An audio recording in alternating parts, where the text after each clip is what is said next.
Bienvenidos un día más a mi canal. Para mí es un placer estar aquí en un vídeo más. Básicamente pues, nos vamos ahora a fijar nuestra atención en lo que son las 7 leyes del pensamiento, ¿no? Las 7 leyes del Kybalión, ¿no? Y tiene su origen, que en realidad no son 7 leyes, ¿no? Sino que se desglosan en 7, porque lo principal es el principio del mentalismo, ¿no? Lo que pasa es que luego se desglosan en 7 para ver desde distintos puntos de vista lo que es esa ley y su despliegue, ¿no? Porque es un despliegue amplio, ¿no? Como la propia naturaleza de la mente, pues hay que hacer, como es complejo ese mundo interior que tenemos, ese microcosmo, que le dicen muchos filósofos y teólogos, que el ser humano es un microcosmo. Pues bueno, pues la ley del mentalismo se desglosa porque desde los varios ángulos que se le mira, tiene ciertas vertientes que hay que controlar, ¿no? Y de las que hay que estar al tanto. Bueno, pues el caso es que hoy vamos a entrar con lo que es el principio del mentalismo y vamos a dar una introducción para que luego podamos ir desarrollando esas vertientes que he mencionado antes, ¿no? Bueno, el principio del mentalismo básicamente nos dice que el universo es mental, que en la mente nacen nuestros pensamientos, como es una realidad, y toda la realidad externa que nos rodea es la encarnación de una idea o concepto que un día se cultivó previamente en el campo mental. Pues esto nos quiere decir que todo lo que viene a tu vida no es sino la manifestación material de alguna creencia en tu propia mente. La clase de cuerpo que tienes, la clase de hogar, la clase de trabajo que haces, la clase de gente con la que te reúnes, todo eso está condicionado y corresponde a los conceptos mentales que albergas en esas respectivas áreas. Lo que pensamos básicamente se convierte en una realidad material y pensamos mucho. Tenemos que reparar sobre este hecho. Sabemos que enviamos y recibimos pensamientos las 24 horas del día, los 7 días de la semana, ¿verdad? Y en este proceso están involucrados nuestros propios pensamientos, pero también los de los demás, porque muchas veces inconscientemente los aceptamos como propios. Sin la instrucción mental y espiritual necesaria, debo remarcar que no hay lugar para discernir los pensamientos buenos de los malos, ya que la propia inercia de la vida nos lleva a fijar nuestra atención en otras cosas y a normalizar otras tantas, pero que se haya normalizado en nuestra vida o que sea normal en la sociedad no significa que esos conceptos son correctos. Ya sabemos que el argumento de la mayoría es el argumento más endeble de todos, así que pues hay que hacer una revisión de aquello que pensamos, ¿no? Entonces, bueno, tenemos que saber que como resultado de todo este proceso damos lugar, ¿no? a esas ideas que vamos fijando a lo largo del tiempo en nuestras vidas, damos lugar a un sistema de creencias, a un paradigma que se arraiga a nuestro subconsciente, y ahí es cuando empieza el piloto automático, ¿no? Tenemos que entender que el subconsciente es un piloto automático que ejecuta ante las situaciones que suscitan un tipo de actitud esos pensamientos base para tomar referencia en aquello que hemos fijado que creemos que tenemos que hacer. Entonces eso es básicamente el subconsciente. Y esta fijación, ¿no?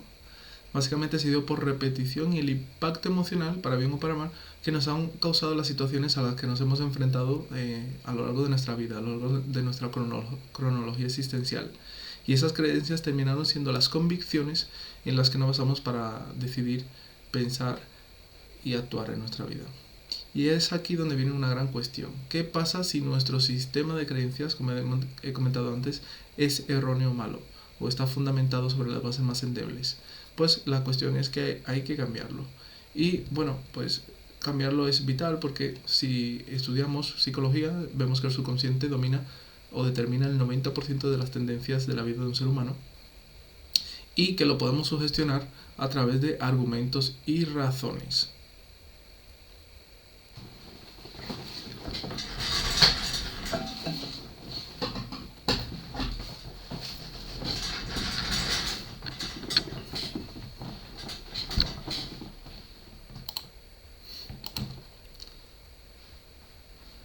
Bueno, y si os estaréis preguntando cómo lo podemos sugestionar, pues bueno, el primer paso tenemos que reconocer el tipo de creencias que manejamos, ¿no? Tendríamos un buen escenario en el que empezar sería en un papel poder dividir la vida en los 3 grandes pilares sobre los que ésta reposa, ¿no? Sabemos que la vida, a grandes rasgos, la vida terrenal, se puede dividir en amor, dinero y salud, ¿no? Bueno, pues uno tendría que escribir a continuación con toda sinceridad cuál es la situación en cada una de esas áreas de nuestra vida y luego intentar describir qué pensamientos son los que te llevan a sostener dichas condiciones. No es, se dice muy fácil, ¿no? Pero no es nada fácil, como ya veréis si lo intentáis. Bueno, luego hay que cuestionarse si todas y cada una de esas creencias erróneas están fundamentadas sobre una base endeble o sobre una base fuerte. Y esto hay que estudiarlo desde dos puntos de vista. Hay que estudiar cómo ha afectado a lo largo de nuestra vida y luego hay que reflexionar si verdaderamente vale la pena seguir alimentándolas según los resultados que hemos tenido. Y como último paso tenemos que, una vez localizados los pensamientos que nos lastran en cada una de esas áreas, a continuación deberíamos sustituirlos por conceptos e ideas que expandan nuestra mente y que nos lleven a desempeñar otro tipo de acción. Bueno, una buena herramienta, una vez que hayamos conquistado esos 3 pasos, es empezar a hacer afirmaciones. Es decir, afirmación no es en el sentido literal de la palabra de que tengo que estar todo el rato repitiendo una frase, sino que la afirmación ha de ser entendida como un acto en el que nosotros ponemos algo en firme mediante la palabra o un pensamiento. Bueno, pues cuando vengan esos pensamientos en los que nos digan yo soy, yo tengo o va a suceder algo, tenemos que intentar determinar si la imagen mental que tenemos asociada a esa idea es positiva o negativa. Si es negativa, esa imagen mental sobre mí mismo o sobre los acontecimientos exteriores. Si es negativa, tenemos que incidir en el subconsciente para que trabaje. Tenemos que trabajar en el subconsciente para que los hábitos y tendencias mentales que hemos desarrollado desvíen su curso hacia unos hábitos mentales más positivos. Y aquí quiero referir a una cita de Einstein, que él solía decir que el pensamiento es un proceso creativo, y esto es cierto. Las grandes mentes de todos los tiempos han entendido y probado que si dirigimos las afirmaciones que constantemente repetimos de nosotros mismos, nuestra calidad de vida y el entorno que nos rodea,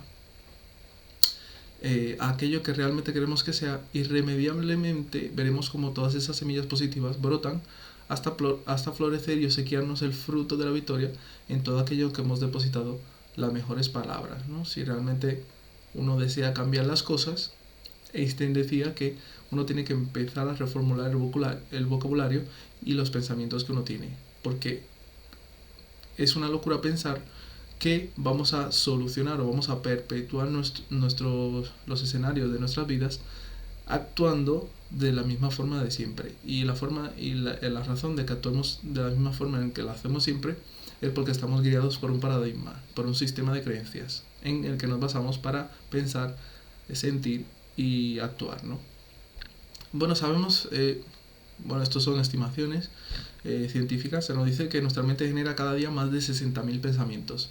Y sea más o sea menos, sabemos que estos son el timón del barco llamado vida, ¿no? Es la dinámica mental que nos dirige hacia unos determinados niveles en la vida, ¿no? Uno tiene que entender que si uno es un capitán prudente e inteligente, uno se tiene que negar rotundamente, haciendo la analogía, a caer en pensamientos de baja vibración, pues sabemos que estos son el pase directo para chocar con el iceberg que hunde y lleva a la deriva a muchos barcos, ¿no? Habiendo tomado esa decisión de cambiar de manera en la que uno se expresa, lo siguiente que uno tiene que mirar es el entorno próximo que nos rodea. Tenemos que entender que las personas y sitios con los que más interactuamos tienen un poder inmenso de elevarnos o hundirnos. Y bueno, si uno hace cosas positivas y uno se rodea de gente positiva, no habrá ningún problema, ¿no? Pero si no es el caso, en el que uno quiera hacer una reforma mental, en que uno se empiece a expresar y a interactuar de la vida desde otro punto de vista más elevado, pero el entorno próximo no es el adecuado, uno se encontrará con un choque constante entre el cambio que uno desea manifestar en la vida y el entorno que nos rodea y que no nos ayuda a avanzar en ese camino, ¿no? Y con lo descrito anteriormente ya hemos dado como 2 claves, ¿no?, para la reprogramación mental. Hemos dicho que una es las afirmaciones, otra es el entorno, y ahora, una vez establecidas esas cosas, ahora tenemos que establecer un orden, ¿no? Y la organización de la vida juega un papel fundamental, ya que esta te aleja del caos que alimenta todas las distorsiones de los pensamientos. ¿Y por dónde se puede empezar? Pues se tiene que empezar definiendo metas y objetivos, aunándolo a qué haremos para conseguirlos. pues si uno no define lo que uno va a hacer para conseguir esos metas y objetivos, vamos a ser más susceptibles a caer en lo que son los términos de confusión y términos de incertidumbre, ¿no? Así que una vez que uno ha reformado su forma de pensar, su forma de expresarse, que uno ha reformado el ambiente y las personas con las que uno se junta, ahora finalmente uno está estableciendo metas y objetivos, y si es posible un propósito. Ahora tenemos que poner por escrito qué vamos a hacer para que ese propósito se haga una realidad. Y bueno, básicamente tenemos que olvidar que para lograr esa meta debe de haber un compromiso. Y esto significa que uno no puede parar hasta conseguirlo. La mayoría de las personas, si observamos, se quedan en la mitad del camino debido a que no tienen en cuenta que hay un proceso, y es aquí donde quiero que todo el mundo se quede con esta imagen mental. Hay un proceso de gestación para conseguir aquello que uno quiere. Uno puede definir una meta, uno puede tener el mejor ambiente para progresar, uno puede tener el mejor tipo de mentalidad, pero si uno no direcciona todas esas reformas y todas esas mejoras en una acción o en varias acciones específicas, uno va a ser muy susceptible a abandonar y no a desarrollarse en el proceso. Y uno, habiendo abandonado, uno quiebra la gestación de aquello que uno quería y por tanto no lo tiene. Entonces, por último, he de resaltar que cualquier cosa que uno se proponga en la vida, uno tiene que establecer una serie de parámetros, ¿no? Uno tiene que establecer una serie de parámetros en el sentido de que uno tiene que discernir si eso verdaderamente es una meta, para saber la naturaleza de cuán importante es, ¿no? Bueno, lo primero que tiene que ser medible, uno tiene que saber cuánto ha conseguido esa meta, debe ser alcanzable, debe ser específica, tiene que ser característica, uno tiene que saber las características de lo que uno quiere, cuándo, dónde y cómo, ¿no? Y por último tiene que ser desafiante. Si nos ponemos metas y objetivos que son fácilmente alcanzables desde el nivel de conciencia que ahora tenemos, en realidad no es una meta ni es un objetivo. Y con alcanzable, que me he referido antes, no quiero decir que sea alcanzable, que tú tengas asimilado que es alcanzable, no, que sea alcanzable, es decir, que nuestros semejantes, nuestros prójimos, el ser humano haya conseguido alguna vez eso. Si otro lo ha conseguido, yo lo puedo conseguir también. Entonces, bueno, el último punto que he dicho, que la meta tiene que ser desafiante, esto es un indicador muy bueno porque nos está indicando de alguna manera que estamos tratando en terreno de no nuestra zona de confort. Es decir, al estar fuera de la zona de confort, al principio la mente arroja escenarios y acciones que normalmente nosotros no haríamos, pero son esas acciones y esos escenarios en los que tenemos que estar si queremos tener resultados distintos a los que estamos teniendo ahora. Así que bueno, lo lógico es hacer cosas distintas si queremos tener cosas distintas, ¿no? Entonces, bueno, este es el principio del mentalismo y yo creo que es la base incipiente para luego desarrollar las demás leyes mentales. Así que muchas gracias y espero que se haya captado de manera concisa, escueta y clara. Así que nos vemos en el próximo vídeo.